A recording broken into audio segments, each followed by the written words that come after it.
Assalamualaikum warahmatullahi wabarakatuh. Bertemu lagi dengan Bang Amsi dari Syariah Saham. Di video kali ini kita akan mencoba membahas tentang kinerja dari 4 bank syariah yang sudah tercatat di Bursa Efek Indonesia. Ini juga sering ditanyakan oleh teman-teman audiens dan juga viewer dari YouTube, juga dari follower Instagram. Bagaimana sih sebenarnya valuasi atau bukan valuasi ya, rasio-rasio keuangan dari 4 bank syariah atau kuartet bank syariah yang sudah tercatat di Bursa Efek Indonesia sejak tahun 2014 ya. Seperti biasa, terima kasih sudah subscribe, like, komen, dan mengaktifkan notifikasi di channel ini. Semoga semakin bermanfaat dan memberikan informasi yang dibutuhkan oleh teman-teman semuanya. Terima kasih juga sudah follow Instagram kami di mang_amsi dan juga Syariah Saham. Seperti biasa, disclaimer on. Jadi presentasi ini hanya bersifat informasi, bukan rekomendasi beli atau jual. Silakan sesuaikan dengan profil risiko masing-masing ya. Nah, seperti diketahui di video sebelumnya, sekitar video tahun yang lalu ya, kita pernah membahas tentang valuasi dari BSI ya, atau dulu BRIS. Kemudian juga perbandingannya dengan dua bank lain, yaitu PNBS dan BTPS. Nah, sekarang karena di tahun 2021 ini ada satu bank yang sudah tercatat lagi. Namanya dulu Bank Net Syariah Indonesia, sekarang sudah ganti nama jadi Bank Aladin Syariah ya. Dan itu menjadi salah satu fenomena. Kenapa? Karena dalam waktu 2 bulan lebih ya, sekitar 2 bulanan harganya meroket gitu secara harga sahamnya. Nah, yang sering menjadi pertanyaan itu adalah apakah harga saham itu sudah mencerminkan kinerja realnya. Nah, kita akan bahas dari sisi laporan keuangannya ya teman-teman. Kebetulan sudah 4 emiten ini sudah merilis laporan kuartal 1 2021-nya. Nah, ini ada PNBS, ini laporan keuangannya, kemudian ada BTPS, ada juga BSI atau BRIS ya kode sahamnya, dan satu lagi Bank BANK. Di sini namanya masih Bank Net Indonesia Syariah, tapi di media sudah dikenalnya sebagai Bank Aladin ya, Bank Aladin Syariah karena sudah ganti nama gitu. Nah, kita mulai dari komparasinya Profia dulu ya. Jadi kita bisa cek di sini untuk BANK atau Bank Aladin Syariah Tbk itu IPO-nya baru beberapa bulan yang lalu, di bulan Februari 2021. Kemudian ada BRIS 2018, PNBS 2014. Nah, ini yang menarik, BTPS itu dengan BRIS beda 1 hari aja dulu.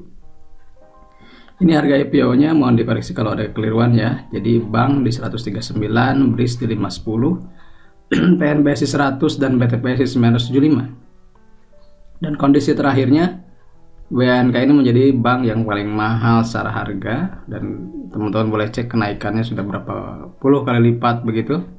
Kemudian BRIS juga sudah fenomenal di tahun kemarin, PNBS baru bergerak sekarang dan BTPS juga sudah pernah naik di tahun-tahun sebelumnya. Dari jumlah saham paling banyaknya BRIS tentunya, kemudian PNBS, kemudian BANK dan BTPS. Kapitalisasinya yang paling besar adalah sekarang BRIS, kemudian disusul bank yang masih baru ini, kemudian BTPS, dan terakhir adalah PNBS. Dari sisi pemegang saham, ini sudah ada ini yang terbaru ya teman-teman. Jadi untuk BANK ini PT NTI Global Indonesia, Bortol Internasional, Kasa Universal, dan publiknya hanya 13%. Kalau BRIS itu Bank Mandiri 51%, BRI 17%, BNI 25%, ini karena merger ya, dan publiknya 7%. Sementara PNBS itu dimiliki oleh PNBN atau Bank Panin 67%, kemudian Dubai Islamic Bank 22%, dan publiknya 8%. Bank BTPS dimiliki oleh Bank BTPN 70% dan publiknya 30%. Jadi secara kepemilikan sih publiknya masih sedikit. Jadi ya katakanlah ini masih aman, masih ada pemegang saham pengendalinya ya. Nah, kita mulai dari neraca. Neraca terbaru kita cek PNBS asetnya 11 triliun, BTPS 17 triliun, BRIS 234 triliun, dan bank hanya 1,2 triliun. Ini liabilitasnya paling besar BRIS, kemudian dana syirkahnya juga BRIS ya. Yang BANK ini hanya 38 miliar saja. Ekuitasnya kita cek, PNBS 3 triliun, BTPS 6 triliun, BRIS 22 triliunan, bank hanya 1 triliun. Kemudian debt to asetnya ini kita cek di sini yang paling kecil ini ya. Karena mungkin belum terpakai atau apa nih gitu. Ini yang kecil juga. Kalau DER itu biasanya di bank ya agak besar ya, karena kan dia basicnya adalah mengelola dana simpanan dari nasabah. Kemudian nilai bukunya BNBS 80, BTPS 812, BRIS 548, dan bank 88. Kita masuk ke laba rugi dan rasio harga. Di sini total pendapatan PNBS itu 175 miliar ya. BTPS 1,1 triliun, BRIS 4 triliun, BANK itu hanya 9 miliar aja. Laba kotornya bisa dicek oleh teman-teman ya.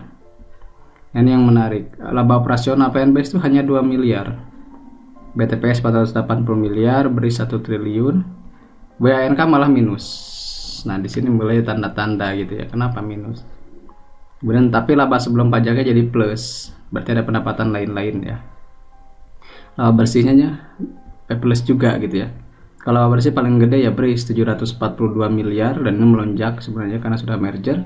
BTPS 375 dan PNBS hanya 2 miliar.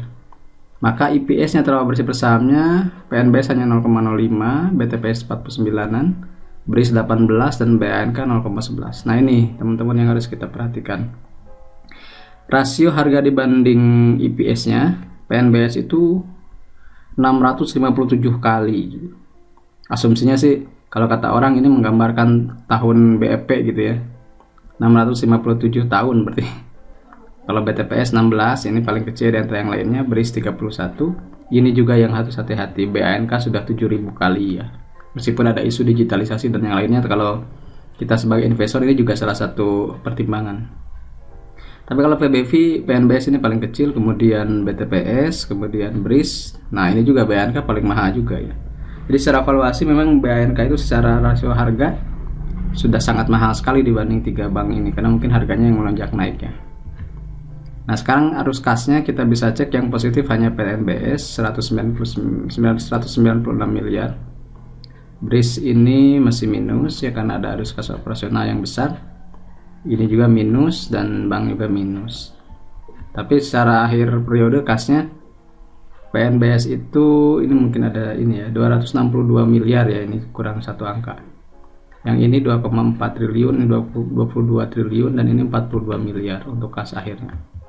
Nah, di perbankan itu kan ada rasio khusus ya, dan kebetulan sayangnya BANK saya belum menemukan gitu datanya. Jadi kita bahas yang 3 aja.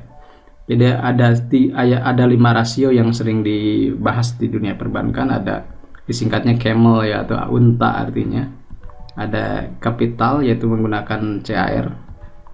Kemudian aset ya, kemudian margin atau manajemen, kemudian ekuitas, dan terakhir adalah likuiditas gitu kalau tidak salah.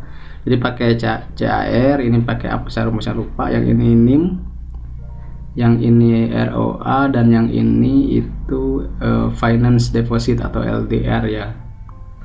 Nah, ini aja ya, kita lihat langsung di sini. Nah, karena BANK belum ada jadi saya belum bisa membuat datanya. Kita perbandingkan aja 3 saham yang sudah ada. Ini sudah kita dapatkan dari rasio tadi di awal ya, dari clipping koran itu suka ada. KPM yang paling bagus BTPS, kemudian aset produktif yang bermasalah itu BTP. Ini juga BTPS. Kalau CKPN ini yang paling kecil adalah PNBS. Kalau yang ini yang paling kecil itu BTPS. Ini rasio kredit macet ya, rasio pembiayaan macet gitu, rasio pembiayaan yang tidak full form gitu. Ini paling kecil ya BTPS gitu. Yang paling besar adalah PNBS, BRIS pertengahannya. Return on asset BTPS paling bagus, kemudian PNBS paling kurang bagus. Ini yang merah itu diantara ketiga yang paling kurang bagus, kalau yang hijau itu paling bagus. ROE BTPS, net imbalan atau net, kalau di yang konvensional net interest margin ya.